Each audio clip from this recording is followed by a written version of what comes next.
Once again, from across the land and across the sea, here is Graham Hancock. Graham, welcome back. Thank you. Lots and lots of people waiting to speak with you, so here we go. First-time caller line, your turn with Graham Hancock. Good morning. Good morning, Art. How are you? Just fine. Where are you? I'm calling from Yakima, listening to 1280 KIT. In Washington, all right? In Washington. Hey, Graham, got a question for you. Are you familiar with the Pacific Northwest area? I'm not extremely familiar with it. Of course, I've been to, you're talking Seattle and this kind of area. Yeah, I've been there, but not very familiar with it. Not very familiar with it. Okay, well, my question was on the same topic as the last caller. In the past couple of years, we've had a lot of activity up here with earthquakes and so on and so forth. My curious thought is, what are your predictions within the next couple of years? What do you foresee happening with the Seattle area? You know, I'm not really in the prediction business. Yeah, particularly local predictions. I mean, I can look at sort of global trends and say what I think is going down, but I can't really give you a good answer to that question. I respect that enormously. We have plenty of people who do make those predictions. Wildcard line, you're on the air with Graham Hancock. Good morning. Good morning, Art. Good morning, Graham. Hi. I'm calling from just outside of Kansas City. I'm listening to 1200 WOAI. Yes, sir. Out of Cincinnati. My question is, between 1986 and 1990, Archaeological Magazine published an article about some college students from UCLA being in the desert of either Arizona or Nevada, and they found a rock that wasn't indigenous to that area. They took this rock back, they did every test imaginable to it, and they ended up finally cutting it in half and finding a spark plug inside. How do you feel this falls in with your theories? Very interesting. I've heard about many such examples. There's an excellent book called Forbidden Archaeology by Cremo and Thompson, which brings in a lot of good data on these kind of out of place artifacts, as they're called. To be honest, I don't have a view on it. I find the world is such an amazing place, and that human beings are such amazing creatures, and that everything is just such a mystery to be alive, that frankly I'm open to any possibility. I was saying a bit earlier that modern humans have been known to exist. I mean, people like us have been known to exist for about 100 or 120,000 years. But that doesn't mean that our species has not existed longer. I think that one of the great mysteries still to be solved is the origin of humanity. So I don't think we can rule out completely vastly older levels and layers of civilization. It's just something that I'm not, one only has so much time, and my time I focus on the most recent and most likely episode, which is the end of the Ice Age, and that's just 17,000 down to 7,000 years ago. All right. East of the Rockies, you're on the air with Graham Hancock. Where are you, please? Oh, hello, gentlemen. Yes, hi. Hi. This is Chris from Chicago. The late Jacques Yves Cousteau, when he was investigating the Bimini Wall, claimed that he had a lot of problems with magnetic compasses that they gave out and quit. And I was wondering if you had any such trouble in your investigations. Well, I've dived at Bimini quite extensively. I've made two quite major expeditions there. I did not notice magnetic anomalies, although I've heard of these. But I do think that, the Bimini Road, as it's called, was written off by scholars back in the 1970s. A bunch of geologists went over, they looked at it, they concluded that it's a natural formation made up of a thing called beach rock, which indeed does break up into blocky, regular formations. But I think that the work was done on this in the 70s was way too limited to come to such a conclusion, and there's a great deal of contradiction in the evidence. And what none of the evidence takes into account at Bimini is that Bimini stood on the northwest end of an enormous island during the Ice Age. The whole of the Grand Bahama Bank was exposed 400 feet above sea level, and would have been a much more attractive place to live than the continental United States at that time, which was frozen stiff.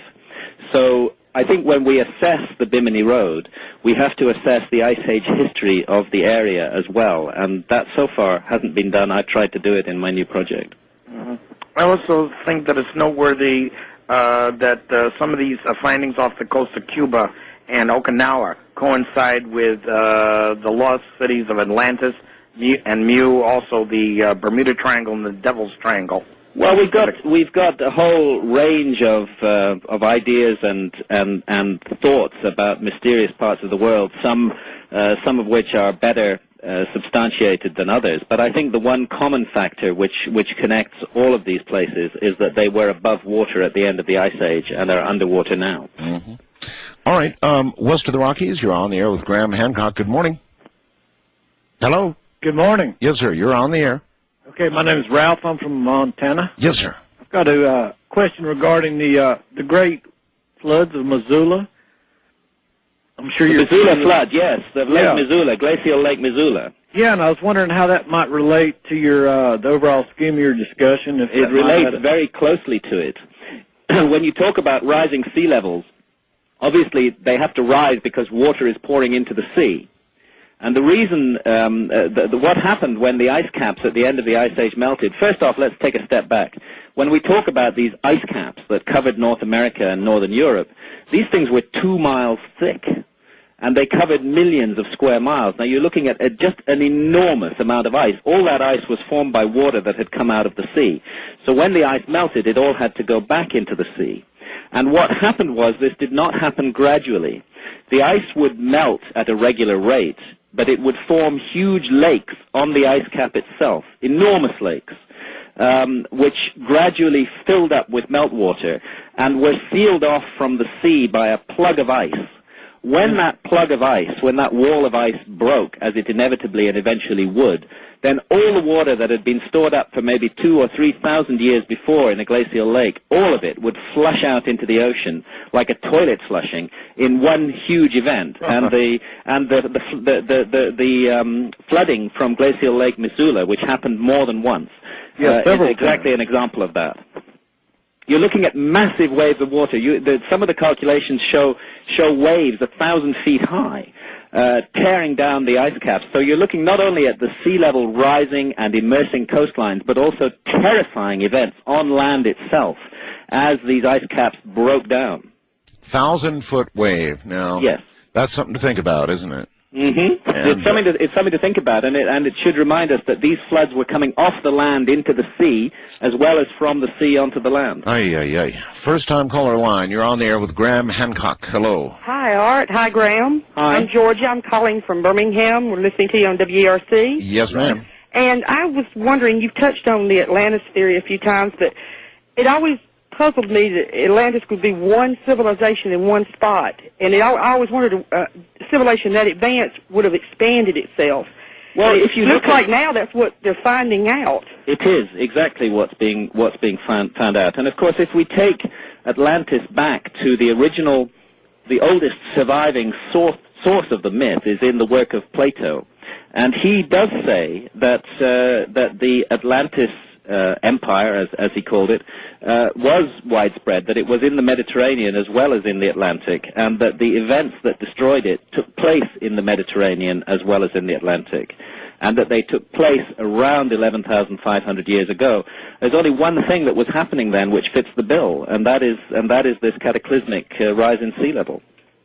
So I think it is a much more widespread thing than just one civilization. Well, it always struck me that the civilization that advanced would have just stayed in one spot anyway. No, it would not have stayed in one spot. It might have chosen to stay close to the sea. Right. I think just as the world today has different levels of social development in it, that was probably the case in the past as well, and these may have been people who did not want to go far inland, particularly when the climate inland was very bad. That would certainly make sense, and they would not be, of course, as widespread as we are today. No, definitely not. So such an event today would leave survivors, but it would be a world you would not recognize, right? You'd not recognize it. And, you know, we've all become such specialists in the modern world. I mean, we each do our particular thing well, but we don't know how anybody else does their thing. And it's a terrifying prospect to consider the disruption to society that would occur with such an event. And I suspect that our technology-based society is more fragile than it seems to be, simply because of this specialization of knowledge, because I depend on people who know things that I just don't know and am never going to know. Graham, that's true of everyone. Graham, let me ask you this. If